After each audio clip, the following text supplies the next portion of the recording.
बहुत प्राचीन समय की बात है। पृथ्वी पर शुंभ और निशुंभ नाम के दो अत्यंत शक्तिशाली राक्षसों का आतंक फैल गया था। उन्होंने देवताओं से उनका स्वर्ग छीन लिया, यज्ञ हवन बंद करा दिए और निर्दोष मनुष्यों पर अत्याचार करने लगे। धरती पर भय और अंधकार छा गया। देवता असहाय होकर मां पार्वती की शरण में पहुंचे और करुण स्वर में बोले, हे माता, इस संसार को राक्षसों के अत्याचार से बचाइए। मां पार्वती का हृदय करुणा से भर उठा, पर जैसे ही उन्होंने राक्षसों के पापों और निर्दोषों की पीड़ा को देखा, उनका स्वरूप भयंकर हो उठा। तभी मां के मस्तक से एक दिव्य शक्ति प्रकट हुई। यही थी मां काली। मां काली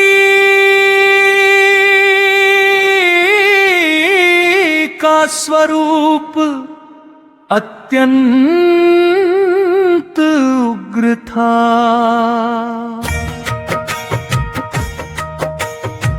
काले रंग का शरीर, खुली जटाएं, गले में नरमुंडों की माला और हाथों में अस्त्र शस्त्र। उनकी आंखों में क्रोध नहीं, बल्कि धर्म की रक्षा का तेज था। युद्ध आरंभ हुआ। शुंभ और निशुंभ के सेनापति चंद्र और मिंड भयंकर युद्ध करने लगे। मां काली ने एक ही क्षण में दोनों का वध कर दिया। तभी से उन्हें चामुंडा भी कहा जाने लगा। पर सबसे भयानक राक्षस था रक्तबीज। उसकी शक्ति यह थी कि उसके शरीर से गिरने वाली रक्त की हर बूंद से एक नया राक्षस पैदा हो जाता था। देवता घबरा गए। मां काली आगे बढ़ी,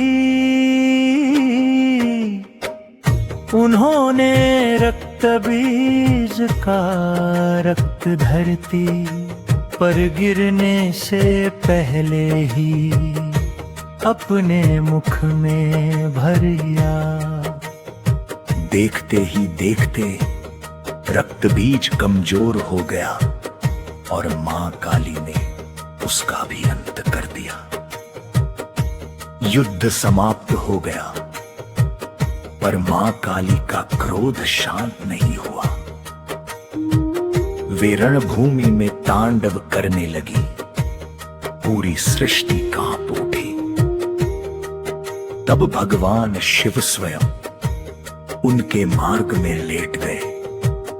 जैसे ही मां काली का चरण शिव पर पड़ा, उन्हें होश आया।